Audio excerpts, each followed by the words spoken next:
¿Qué tal amigos? Soy Eirerin Gómez, maestrante del Centro de Investigaciones Psiquiátricas, Psicológicas y Sexológicas de Venezuela, y hoy quiero compartir con ustedes el desarrollo anatómico y biológico de los niños en el periodo indiferenciado, la conformación del género, los elementos socioculturales que intervienen, la anatomía genitales internos y externos de la hembra, anatomía genitales internos y externos del varón, inicio de los procesos de ovogénesis, galantogénesis y espermatogénesis, el ciclo menstrual y la función de las hormonas femeninas y masculinas. Periodo indiferenciado. Abarca desde el momento del nacimiento, es decir, desde la fase de expresión del proceso de desarrollo del sexo, hasta aproximadamente los 11 o 13 años de edad. Se caracteriza por el establecimiento de la diferencia morfológica entre el hombre y la mujer, pero con similitud de funcionamiento de la unidad estímulo-respuesta sexual. Esta funciona de acuerdo con la capacidad de generalización de estímulos, lo que explica por qué el individuo responde ante estímulos sexuales provenientes de diferentes fuentes. Desarrollo anatómico y biológico en los niños en el periodo indiferenciado. Al nacer, el varón o la hembra ya tienen la capacidad de responder sexualmente. Desde este momento hasta los 5 años, el infante responde sexualmente ante cualquier estímulo. El administrador puede ser la madre, el padre, otros niños, un objeto o animal. En esta etapa le sigue otra en la cual el niño o niña se vuelve pudoroso y esconde sus genitales, no muestra sus respuestas sexuales ante los mayores. Es en la pubertad donde se inicia la adolescencia, que es un periodo que comienza aproximadamente a los 10 años.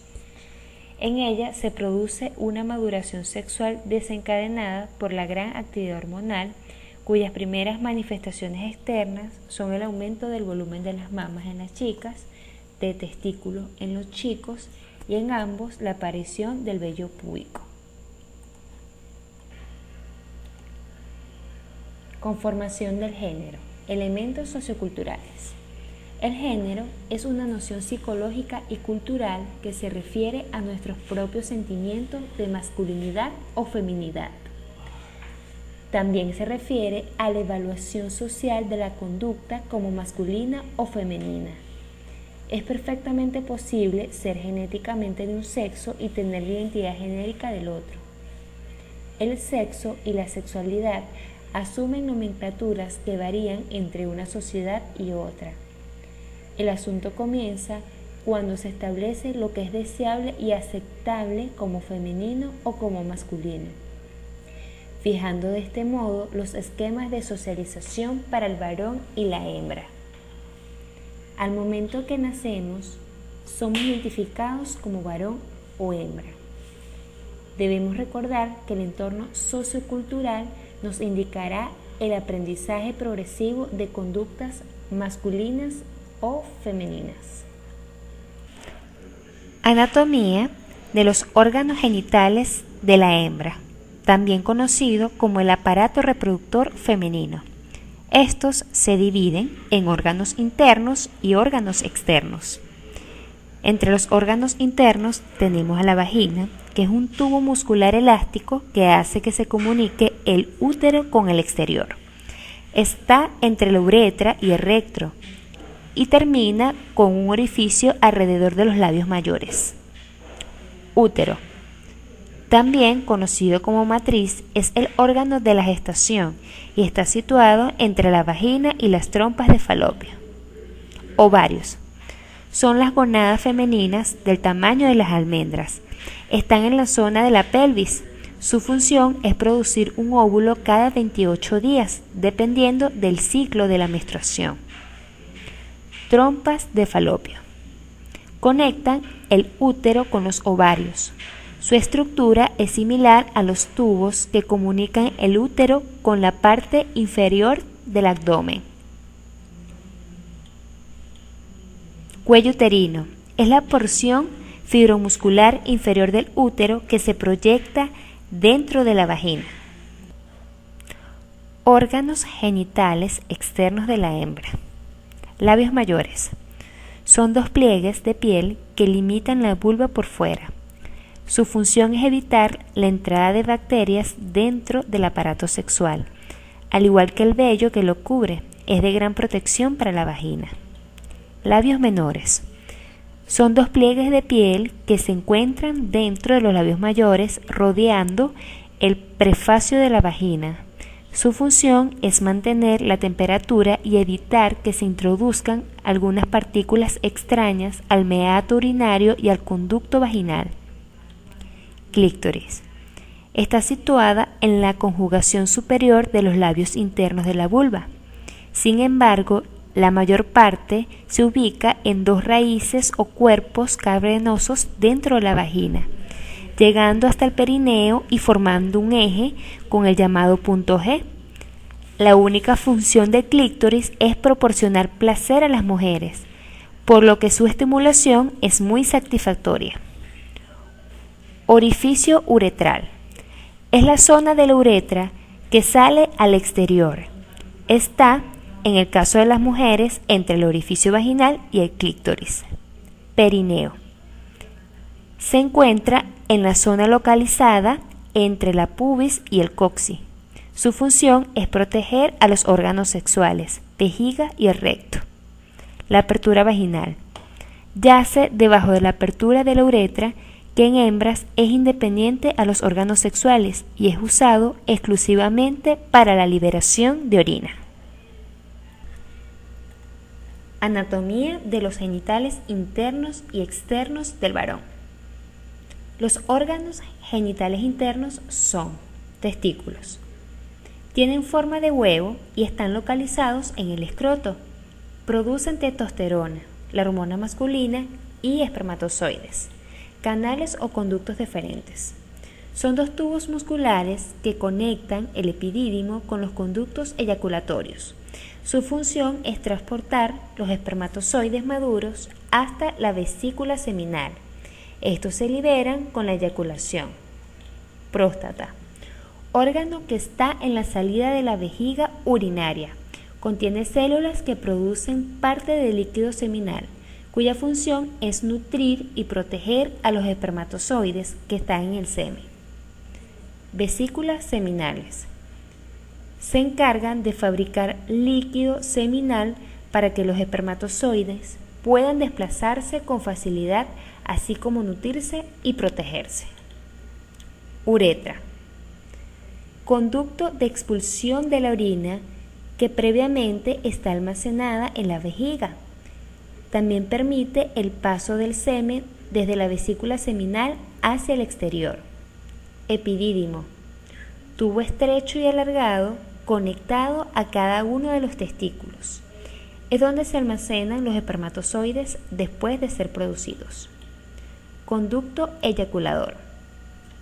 Es el conducto del aparato reproductor masculino que lleva el semen desde la vesícula seminal hasta la uretra. En la eyaculación, el semen pasa a través de los conductos para después ser expulsado por el pene. Órganos externos del varón. Pene. Sirve para el placer sexual, el coito y eliminar la orina. Tiene la propiedad de llenarse de sangre y endurecerse al tener una situación estímulo sexual. El pene conduce el semen hacia afuera del cuerpo por medio de la uretra. Por lo tanto, tiene funciones reproductivas, sexuales y aparato urinario. El tamaño del pene varía según muchas circunstancias, genéticas, etnia, edad, si está en reposo o en erección. Según varios autores, el promedio habitual del pene está entre los 12 y 15 centímetros. Escroto. Es la bolsa que cubre los testículos y está formado por piel. Su función es contener y mantener a una temperatura adecuada a los testículos para que puedan producir espermatozoides. Inicio de los procesos de galactogénesis, ovogénesis y espermatogénesis. Es el proceso que lleva a la formación de gametos. Ocurre exclusivamente en la niña germinal y ocupa dos tipos de división celular, mitosis y meiosis. Existen dos tipos de gametogénesis, ovogénesis y espermatogénesis. Ovogénesis. Es el proceso de creación de los óvulos y es el periodo en el que se forman las células sexuales o gametos femeninos. Este proceso ocurre en las gónadas de la mujer. Por lo tanto, consiste en el desarrollo, maduración y el desprendimiento de los óvulos a partir de la pubertad. Contiene 3 fases. La primera es la proliferación. Durante el desarrollo embrionario, las células germinales de los ovarios sufren mitosis para originar a los ovogonios. 2. Crecimiento. En la pubertad crecen para originar los ovocitos de primer orden. Maduración. El ovocito de primer orden sufre meiosis y el proceso se completa durante la vida productiva de la mujer al ocurrir la fecundación. Espermatogénesis. Ocurre en las gónadas masculinas, testículos, y generalmente se divide en 4 periodos consecutivos muy similares en gran parte a los periodos descritos para la ovogénesis. El primero es la proliferación. Esta ocurre la replicación meiótica en las células germinales, los espermatogonios, con la cual aumenta el volumen testicular. 2. Crecimiento, que ocurre a partir de la pubertad. Los espermatogonios aumentan la cantidad de citoplasma y se forman los espermatocitos, que entran a la profase de la primera división meiótica. 3. Maduración. Como resultado de la primera división meiótica, se han formado 2 espermatocitos de segundo orden o espermatocito 2, ambos haploides.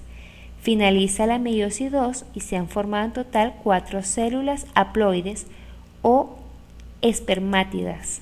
De este modo, el espermatocito diploide de primer orden origina 4 espermátidas haploides que no se comportan como gametos. Por lo tanto, se hace necesario desarrollar una cuarta etapa, que es lo que diferencia la ovogénesis a la espermatogénesis.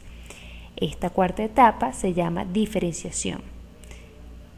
Cada espermátida sufre un complejo proceso de transformación que incluye la reducción de casi la totalidad de citoplasma, la aparición de flagelo a partir del cuerpo basal, el desarrollo del aparato de Golgi, con lo cual se obtiene una estructura apical llamada acrosoma.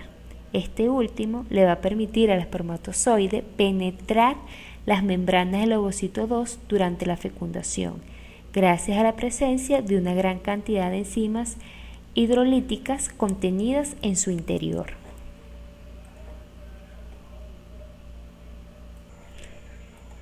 Función de las hormonas femeninas y masculinas. Las hormonas son sustancias segregadas por las glándulas de nuestro cuerpo y se encargan de regular diferentes funciones en nosotros. Dentro de estas, las funciones sexuales. Las hormonas sexuales son fabricadas y segregadas por las glándulas sexuales, es decir, por los ovarios en la mujer y por los testículos en los hombres. En la mujer, los ovarios son la mayor fuente productora de estrógeno y el corpus luteum, especie de saco que envuelve al óvulo durante el ciclo menstrual, produce grandes cantidades de progesterona. En los hombres, la fuente básica de producción de andrógeno son los testículos. Un andrógeno muy importante es la testosterona, producida por los testículos del macho adulto y responsable por el desarrollo y mantenimiento de los órganos sexuales y de las características sexuales secundarias masculinas, como el desarrollo muscular, crecimiento de la barba, tono de voz, entre otros. Andrógeno y testosterona son a veces términos intercambiables. Ambos sexos poseen estas hormonas, pero en las mujeres hay más estrógeno y progesterona, mientras que en el hombre el andrógeno es más abundante.